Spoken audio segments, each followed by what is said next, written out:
Assalamu alaikum, dear participants. Welcome to this session of our Islam study circle.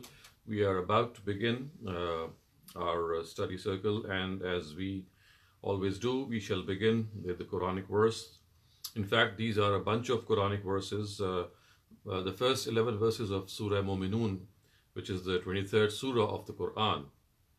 And before I start off, let me just introduce these verses to you by telling you that there are instances in the Quran where we find that there are clusters of verses in which the qualities or the attributes of true Muslims are enumerated. And these clusters occur at various instances in various surahs. But here is another instance in which you can find the qualities of a Muslim being stated or enumerated at a single place. And such is the nature of these attributes which are mentioned here, that we can get a nutshell or a very summarized form of how the Almighty would like Muslims to behave and conduct themselves. So the verses start off with قَدْ أَفْلَحَ الْمُؤْمِنُونَ الَّذِينَ هُمْ فِي صَلَاتِهِمْ خَاشِعُونَ وَالَّذِينَ هُمْ عَنِ اللَّغْوِ مُعْرِضُونَ وَالَّذِينَ هُمْ لِلزَّكَاةِ فَاعِلُونَ وَالَّذِينَ هُمْ لِفُرُوجِهِمْ حَافِظُونَ إِلَّا عَلَى أَزْوَاجِهِمْ أَوْ مَا مَلَكَتْ أَيْمَانُهُمْ فَإِنَّهُمْ غَيْرُ مَلُومِينَ فَمَنِ ابْتَغَى وَرَاءَ ذَلِكَ فَأُولَٰئِكَ هُمُ الْعَادُونَ وَالَّذِينَ هُمْ لِأَمَانَاتِهِمْ وَعَهْدِهِمْ رَاعُونَ وَالَّذِينَ هُمْ عَلَى صَلَوَاتِهِمْ يُحَافِظُونَ أُولَٰئِكَ هُمُ الْوَارِثُونَ الَّذِينَ يَرِثُونَ الْفِرْدَوْسَ هُمْ فِيهَا خَالِدُونَ.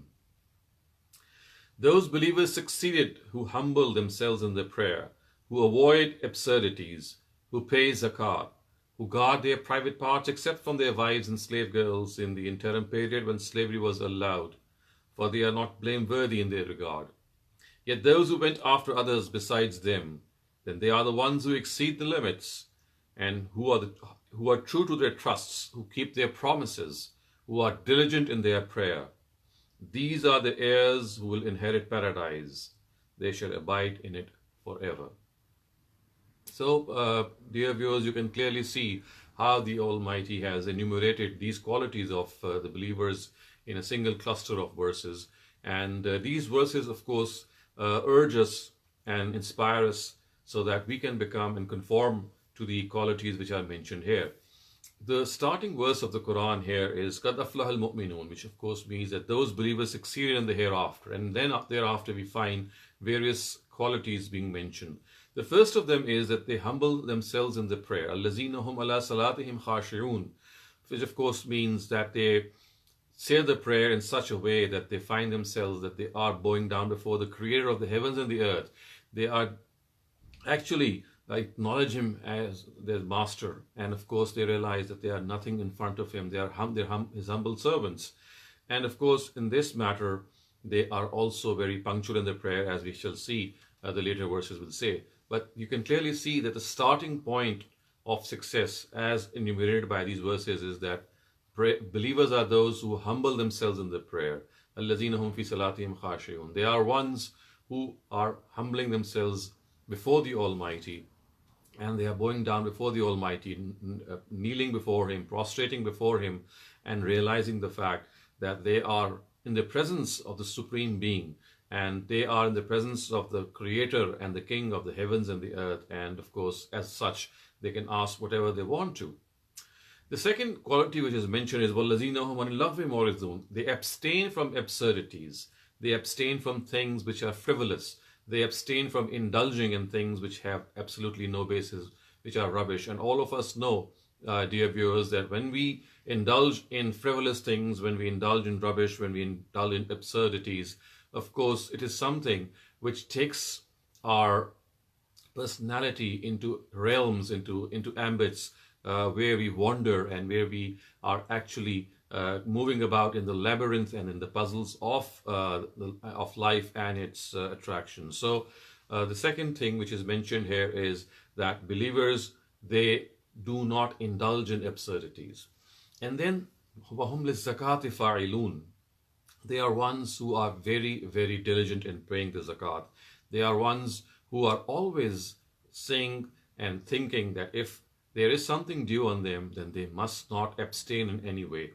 Zakat, of course, is a comprehensive expression of the fact that they not only give their due regarding their wealth, but also, of course, they go over and above that and spend in the life for the cause of the Almighty.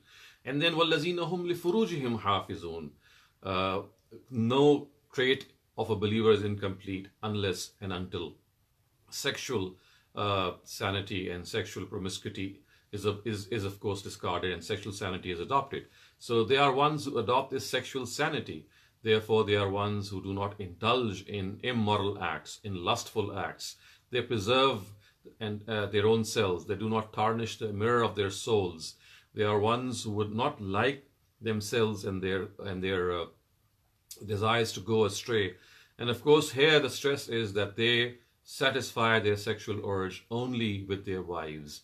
And here, if you can see, there is this mention of أَوْ مَا مَلَكَتْ أَيْمَانُهُمْ, which of course was a situation which had arisen in the time of the Prophet when slavery was an institution. It was eradicated gradually. And finally, when the Prophet was about to leave, we know that in Surah Nur, it was announced that slavery would no longer be, is absolutely abolished, and people who would like them for themselves to come out from this bond, if they give assurance that they will not become an economic burden to the society, they shall be allowed to do so.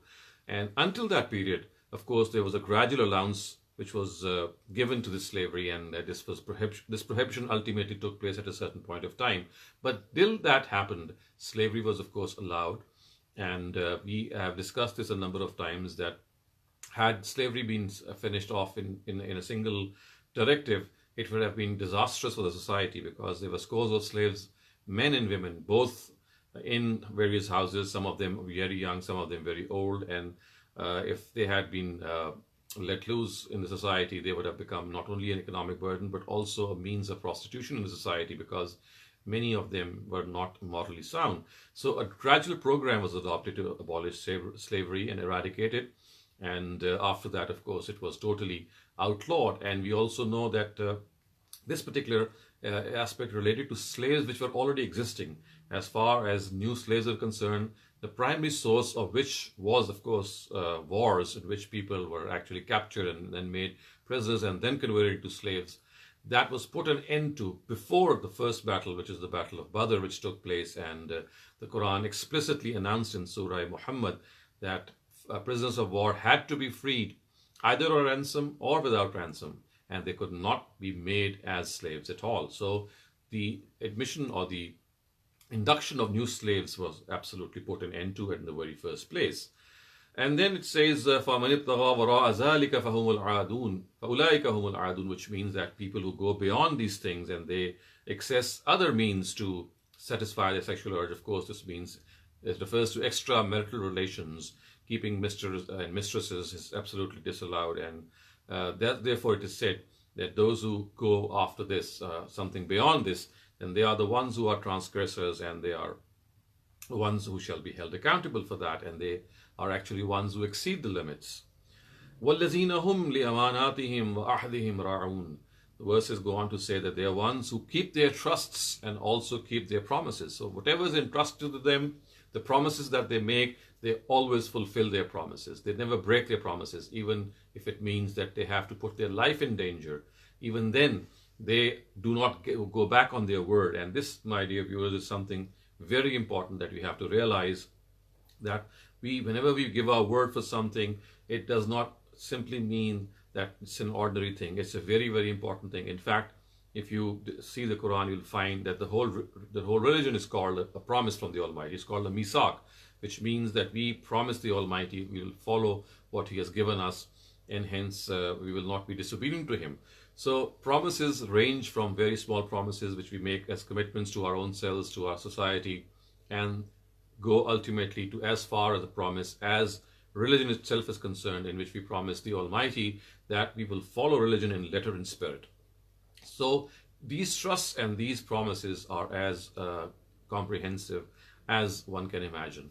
So therefore it has to be understood, dear viewers, that as is the case here, we have to be very diligent and vigilant whenever we say something.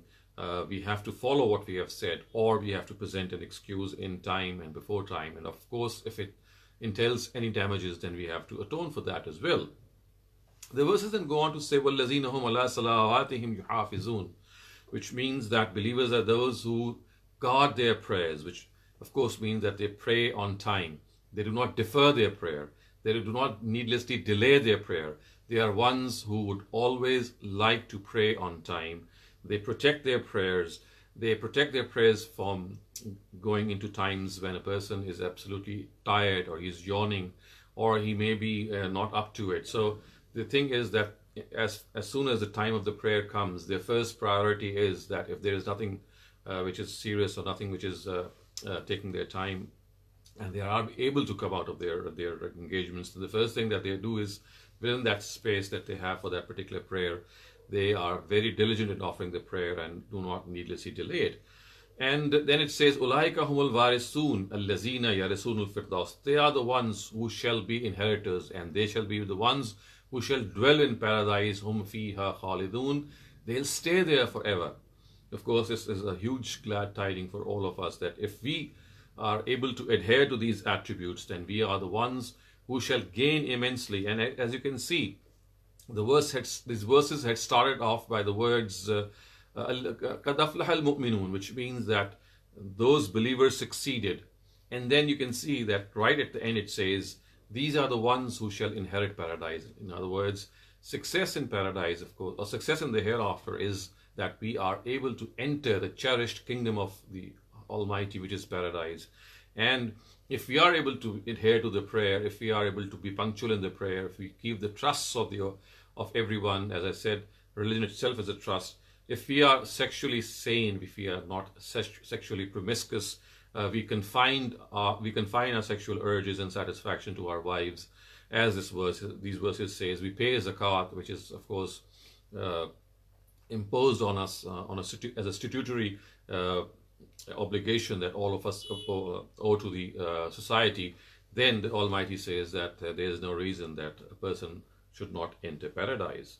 So these verses, dear viewers, if whenever you have the time, please read them again and again, because, as I said, one of the very important and recurrent themes of the Quran is that at various instances, at various places, as clusters of verses, we find the qualities and attributes of true believers being mentioned. And this is one instance. And if ever it is possible, I would also advise you to learn these verses by heart. And of course, whenever one says the prayer, we can repeat these verses in the prayer, because these verses really inspire and motivate us and give us this direction, give us this motivation that this is our objectives as a human being, as a true believer. And if we are to succeed in the hereafter, then this is the charter and this is the syllabus, if I may say, in order to succeed in the hereafter. Viewers, now let us move on to the next part of our study circle, and this is the hadith of the day. And this hadith has been taken from the Al-Jami al-Sahih of Imam Muslim. Its words are, An Abi Hurairah qala qala Rasulullah sallallahu alayhi wa sallam, Inna Allah la yanzuru ila suwarikum wa amwalikum, walakin yanzuru ila qulubikum wa a'malikum. Such sublime words can, of course, only be uttered by no other than prophets of God. And the Prophet Muhammad sallallahu alaihi wasallam has really nailed here the whole issue, which actually confronts all of us every day, almost 24/7. The translation here is, Abu Hurairah stated that God's Messenger sallallahu alaihi wasallam said, Indeed, God does not look at your appearance and wealth. He in fact looks at your hearts and your deeds. Which tells us that actually appearance and our outward mannerism and the way we outwardly look has absolutely nothing, is absolutely of no importance before the Almighty. If whether we are ugly, whether we are beautiful, whether we are white, whether we are black, whether we are brown, whatever our color, whatever our skin color is, it has absolutely no significance to the Almighty, because He is not going to look at how we look. And the second thing this hadith says, He is also not concerned with how much a person is. So whether a person has a good face or a bad face, or whether a person is rich or poor, this is not which carries any weight before the Almighty. And what does carry weight? the Hadith goes on to say, وَلَكِنْ يَنْظُرُ إِلَىٰ قُلُوبِكُمْ وَأَعْمَالِكُمْ. What carries weight is your heart, the desires of your heart, the feelings of your heart, and your deeds. So these sublime words actually tell us that the stress is not on outward appearance. The stress is not on the wealth that we have. The stress is our own deeds. The stress is our own intention in the hearts, which of course is in our control. We do not have any control over our looks because we have been born in a certain society with a certain appearance and we had no say in having that appearance. Similarly, we are born rich or poor. Again, that is something which is not all the time in our control. And at times we have to stay in the strata of society that we are born with, born in. We could be very rich, we could be poor, and in spite of our efforts, we still remain in the bottom strata. So these are the things which the Almighty says that you must not care about because they are ordained by the Almighty. They are ones in which the Almighty has a certain hikmah or wisdom behind. But as far as some of the other things are concerned, and the Almighty, the Prophet Muhammad ﷺ has actually pointed them out, is that something which does carry weight before the Almighty is our heart, is our deeds. And of course, this is something which is so understandable. It is so inspiring for all of us that what we need to do is to become people of good deeds. We have to practice good deeds. We should be ones who should always keep good deeds before everything. And of course, good deeds here does not mean that we merely are people who are good worshipping rituals. We observe these worshipping rituals. No, that's not the only case. In fact, much more than that. Not only should we be observant in our worship rituals, but also we should be good human beings. And we have discussed this a number of times here, that if we have to become a true believer, then first we have to become a good human being. Humanity first. To become a human being first is an essential requirement to become a true Muslim or a true believer or any follower of a religion. And that is why the Almighty has stressed here that the thing which is really of importance to Him is that what we do in our lives, what we do as people. Are we selfless? Are we kind? Are we compassionate? Do we look after others? Do we have this desire to care about others? Are we kind to them? Are we kind to animals? Are we kind to plants? Are we kind to people who have little say in the society, like the orphans, the destitute, the needy? This is what matters before the Almighty. So the real stress is the control that we have is on our deeds and not on our appearance. Appearance is something which we are given by the Almighty. Riches are something which we are given by the Almighty. But as far as doing good deeds is concerned, all of us have this ability, all of us have this opportunity to do good deeds. And hence the stress is that this is the real arena. This is the real field in which we have to outdo each other. If there is to be a race, if there is to be a dash, let it not be for appearance, let it not be for wealth. The dash and the race should be to outdo each other in doing good deeds. Viewers, now let us move on to the third section of our first session, and which is a Bible verse of the day. The Bible verse that we are going to discuss is taken from the Gospel of St. Luke. It is chapter 14, verse 11. And it says, "For every man who gives himself a high place will be put down, but he who takes a low place will be lifted up." So the teaching here is that if a person expresses himself with a certain air, if a person carries himself with arrogance and with conceit, he might be put down, he might be relegated back. But if a person appears humble, if a person is low, he is unassuming, he is down to earth, there's all the chance that he will be lifted up if he behaves properly. So the lesson here is that the fate of pride, as you all know, that pride hath a fall, is a very famous adage and a very famous proverb that all of us know. So pride is something, arrogance is something which never takes us anywhere. It is humility. It is basically becoming unassuming, down to earth, realizing the fact that we are human beings who can falter.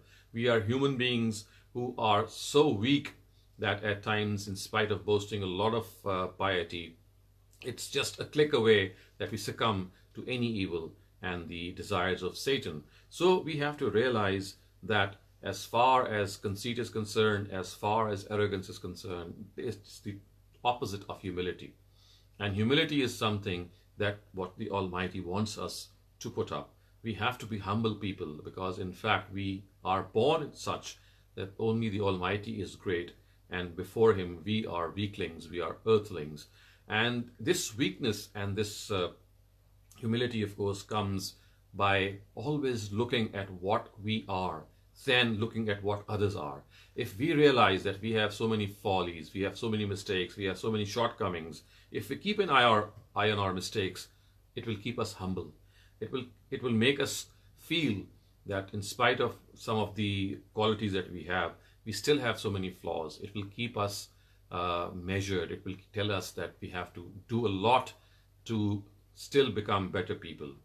And similarly, if we look at the good points of others, so looking at our own mistakes and follies and trying to rectify them makes us humble. In a similar way, encouraging other people, bringing their good qualities, bringing out their good qualities, encourages them a lot. And this, of course, is another means of keeping us humble. And then not taking credit of a lot of good things that we do also keeps us humble. Hiding our good deeds, letting those good deeds be known only to God Almighty, is something which also keeps us humble. It makes us realize that if we do a good deed, we are not ones who are going to boast about these deeds, or we are going to be ostentatious regarding these deeds. In fact, we know that if we have to impress anyone, it is the Almighty. If we have to impress anyone, it is the Creator of the heavens and the earth that we have to. And for Him, we do not need to announce anything. He is looking us, He is encompassing us from all sides. So, in a nutshell, pride, arrogance is something which is always beyond what we are. It makes us, it imposes ourselves upon others. It makes us, it gives others the impression what we are not. And of course, this is something which is very unbecoming, which is against the truth, which is against what the actual situation is. And as the Bible and the Prophet Jesus has very rightly pointed out here, that pride will often have a fall. If a person is at a high place, he places himself on a high pedestal, he might often come down from that place. He might, in fact, fall down from that place. But if a person is of low status, or of course, the low status or a low place here means that he keeps himself humble, then he might be lifted up. He can really be lifted up if he really counts on God and observes the limits which the Almighty has actually told us to follow. So viewers, with these words, we come to an end to the first session. I have to actually also confess the fact that there is an important meeting or an engagement that I have to attend. So we'll have a shorter session today, like some of the previous ones, because of these some of the engagement that I could not avoid. So the second part of our study circle, which is generally an issue that we discuss regarding various misconceptions about Islam, and of course some of the issues that we think that they need to be resolved. One thing that I'd like to bring up today, and especially towards parents who live in Western countries, and of course when I talk about Western countries, this is not just the Western countries that are pinpointed, but the fact is that the thing that I'm going to bring up is now rampant even in Muslim societies, and that is the LGBT community. That how should we behave with people who have this orientation that we of course would not subscribe to. So my submission in this regard is that as far as an orientation is concerned, it should not hinder ourselves in making good friends with such people or coming in contact with such people. We have to behave as if we behave towards any person.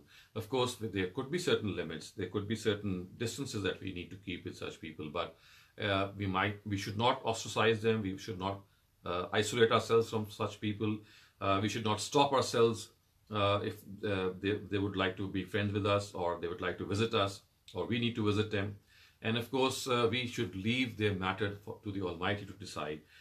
This is not something for us to make a value judgment about people with whom we come into contact with.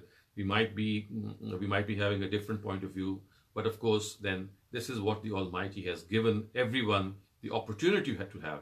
All of us have this opportunity to behave and act according to what we think as right. And if there has to be something which needs to be done, and that is that we have to be friends of every human being. Humanity first, as I always say, that the religion of humanity precedes any other religion, and every human being has this prerogative that he or she can be befriended, of course, with the limits that we observe and the etiquette that we have. That they are easier said than done, but then again, they are ones that we need to follow. But ostracizing them or living in isolation from them is neither possible nor advisable in these days. In fact, we have to become well-wishers of such people. And if at all, maybe we can have a positive influence and even become people who can have a change in their ideology actualized maybe through some way. But as far as looking down upon such people is concerned, my advice would be that this is the domain of the Almighty. We must not look down upon people. We have to be humble people. And like I said, always look upon our own shortcomings and mistakes. If we think that a person is behaving differently than the one we would like, or he has or she has a different orientation, remember it's a God-given opportunity to every single human being on earth. He or she has been given this prerogative, how to behave. Of course, the Almighty will deal with such people the way He thinks is in accordance with justice. But as far as we are concerned, we must be having a very, very accommodating approach, a very friendly approach, and a humane approach towards such people. I know this might raise a lot of questions in the minds of a lot of people, especially Desi people living in Western countries. But believe me, after having lived there also, and after having experience with such people as well, in interacting with such people, I think that the only way out for us is to leave such matters and such value judgments to the Almighty and remain His humble servants, as we have just studied earlier on in some of the Quranic verses also, and what the Almighty has said to us in this regard. So with these words, viewers, I do come to an end to this session. It's a shortened session. I'm sorry we might not be having a question answer series today because of this commitment that I have. Inshallah, I hope to have it next time if you have any questions regarding what we just discussed today. So until then, it is Khuda Hafiz, take care and goodbye.